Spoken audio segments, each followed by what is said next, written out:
భారతదేశంలో ఏ రాష్ట్రంలో కూడా ఇటువంటి దరిద్రమైనటువంటి ప్రభుత్వాన్ని మనం చూసాం.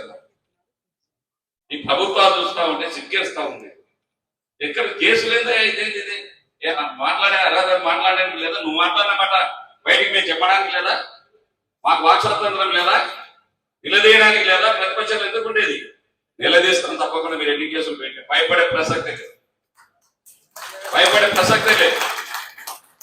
వీళ్ళు అనుకుంటున్నారు మళ్ళా దబిడి వచ్చి నాకు వీళ్ళన్ని గుర్తు పెట్టుకొని వడ్డీతో సార్లు ఎక్కేసి తబలు వాయిస్తాం. తబలా రెండు బాగా వాయిస్తాం. ఇబ్బంది ఏం లేదు. గుర్తు పెట్టుకొని చేస్తాం ఆ పని.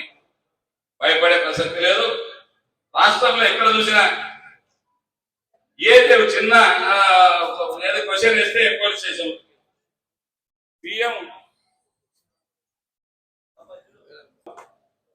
తొక్కులు తింటున్నాయి. ఇప్పుడు మందులే తింటున్నాను.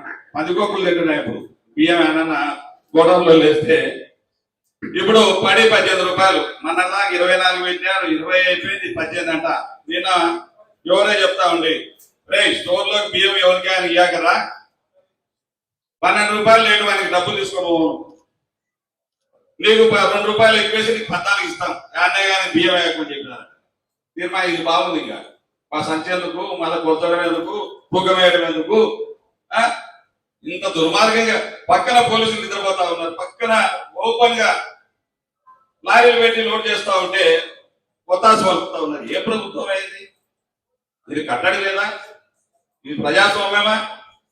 ఎక్కడ పోతా ఉన్నా నేను ప్రశ్నిస్తా ఉన్నా. ఈరోజు చూస్తా ఉన్నాను. అదే కాకుండా ఇసుక చెప్పేదేమో 884 రూపాయలు పాట రేపు. మళ్ళా అటు 900 పెట్టచ్చు, అటు 1000 పెట్టచ్చు. పాట రేటు పెట్టాను 884 16 రూపాయలు ఇవ్వకోమని.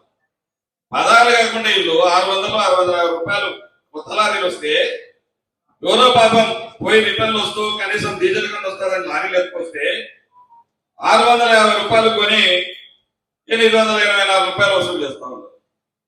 మళ్ళీ 100 రూపాయలు అదనంగా మన కాటాల మోసం.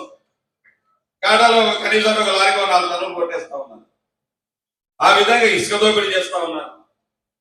అదేవిధంగా స్టాంపులను రిజిస్ట్రేషన్ తోటా లీడర్లు వాళ్ళకు కూడా 200 రూపాయలు ఏదో కింద పైన అంటుంటే నేను చిన్నప్పుడు ఇంటుంది టేబుల్ కింద ఏదో కింద పైన ఇవ్వాలంట రిజిస్ట్రేషన్ ఆఫీసులో. ఇప్పుడు ఏం లేదు, అంతా పైనే. కింద ఏం లేదు, అంతా పైనే. టేబుల్ కింద లేదేం లేదు, అంతా పైనే. చిన్న వాళ్ళకు చిల్లర దొంగలు వాళ్ళకు 200 రూపాయలు 300 డాక్యుమెంట్. ఆ విధంగా చెప్పుకుంటూ పోతే దేవస్థానాన్ని మొదలు పెట్టాడన్నా ఎక్కడ చూసినా, ఏ దేవస్థానం చూసినా కుంభకోణాలే. ఎక్కడ చూసినా